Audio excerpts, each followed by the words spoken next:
Hello guys, welcome to ambition exclusive. I hope তোমরা সকলে ভালো আছো। তো বেশি কথা না বাড়িয়ে আজকের টপিক শুরু করা যাক। আজকের আমাদের পড়ার যে টপিক সেটি হলো জেন্ডার বা লিঙ্গ কাকে বলে এবং এটি কয় প্রকার ও কী কী, আর জেন্ডার পরিবর্তনের নিয়ম, এইগুলো সম্পর্কে আমরা জানার চেষ্টা করব। তো জেন্ডার, যার বাংলা অর্থ হলো লিঙ্গ, জেন্ডার নির্দেশ করে কোনো নাউন বা প্রোনাউন পুরুষ নাকি স্ত্রী, না ক্লেব নাকি উভয় লিঙ্গ। অর্থাৎ gender specifies whether a noun or a pronoun is a masculine, feminine, neuter or common। তো জেন্ডারের প্রকারভেদ, generally gender is of 4 types. অর্থাৎ জেন্ডার হলো 4 প্রকার, যথা মাস্কুলিন জেন্ডার, যার বাংলা পুরুষ লিঙ্গ। নাম্বার 2 ফেমিনাইন জেন্ডার, যার বাংলা হলো স্ত্রীলিঙ্গ। নাম্বার 3 নিউটার জেন্ডার, যার বাংলা ক্লেবলিঙ্গ। এবং নাম্বার 4 কমন জেন্ডার, যার বাংলা উভয় লিঙ্গ। তো মাস্কুলিন জেন্ডার কাকে বলে? যে নাউন বা প্রোনাউন নির্দেশ করে যে কোনো প্রাণী পুরুষ, তাকে মাস্কুলিন জেন্ডার বলে। অর্থাৎ the noun or pronoun which indicates that a living being is masculine is called a masculine gender. Example father, son, lion. Feminine gender কাকে বলে? যে নাউন বা প্রোনাউন নির্দেশ করে যে কোনো প্রাণী স্ত্রী বা মেয়ে, তাকে ফেমিনাইন জেন্ডার বলে। Example mother, daughter, lioness. Neuter gender কাকে বলে? যে নাউন কোনো জড়বস্তুকে বোঝায় যার কোনো পুরুষ বা স্ত্রী অবস্থা নেই, তাকে নিউটার জেন্ডার বলে। এক্সাম্পল ফার্নিচার, বুক, কম্পিউটার। কমন জেন্ডার কাকে বলে?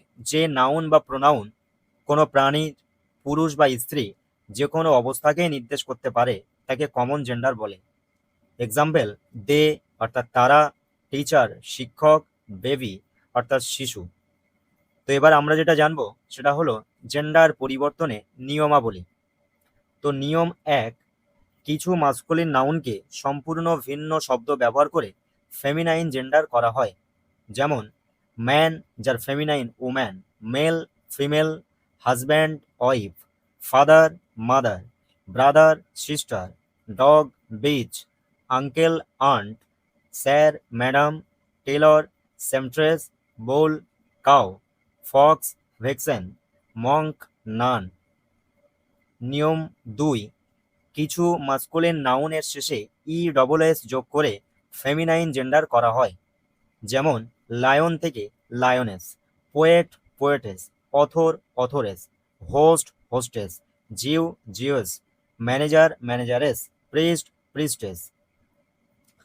নিয়ম নাম্বার 3, কিছু মাস্কুলিন নাউনের শেষের ভাওয়েল তুলে সে স্থানে ESS যোগ করে ফেমিনাইন জেন্ডার করা হয়। যেমন টাইগার থেকে tigress; director, directress; instructor, instructress; actor, actress; hunter, huntress.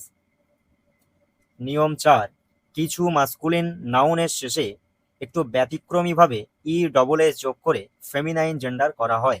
যেমন master, mistress; murderer, murderess; emperor, empress; abbot, abbess; mister, Mrs. নিয়ম 5, কিছু মাস্কুলিন নাউনকে ফেমিনাইন জেন্ডার করা হয় এর শেষে AINE এবং IX যোগ করে। যেমন সুলতান, সুলতানা; হিরো, হিরোইন; প্রজিকিউটর, প্রজিকিউট্রিক্স ইত্যাদি। নিয়ম 6, কম্পাউন্ড নাউনের পুরুষবোধক অংশকে ফেমিনাইন করে এর জেন্ডার পরিবর্তন করা হয়। যেমন সন ইন ল, যার ফেমিনাইন জেন্ডার হবে daughter in law; mankind, womankind; boy, baby; girl, baby; billy goat, nanny goat. নিয়ম 7, কম্পাউন্ড নাউনের দ্বিতীয় নাউনটিকে ফেমিনাইন করে এর জেন্ডার পরিবর্তন করা হয়। যেমন জেন্টেলম্যান, যার feminine gentlewoman; landlord, landlady; great uncle, great aunt; step brother, step sister; peacock, peahen; fisherman, fisherwoman. নিয়ম নাম্বার 8, প্রাকৃতিক কিছু সত্তাকে শক্তির প্রতীক হিসেবে বিবেচনা করে তাদেরকে মাস্কুলিন হিসেবে গণ্য করা হয়। আবার প্রাকৃতিক কিছু সত্তাকে সৌন্দর্য বা কোমলতার প্রতীক হিসেবে বিবেচনা করে ফেমিনাইন হিসেবে গণ্য করা হয়, যেমন নাইট, মুন, হোপ, পিচ ইত্যাদি।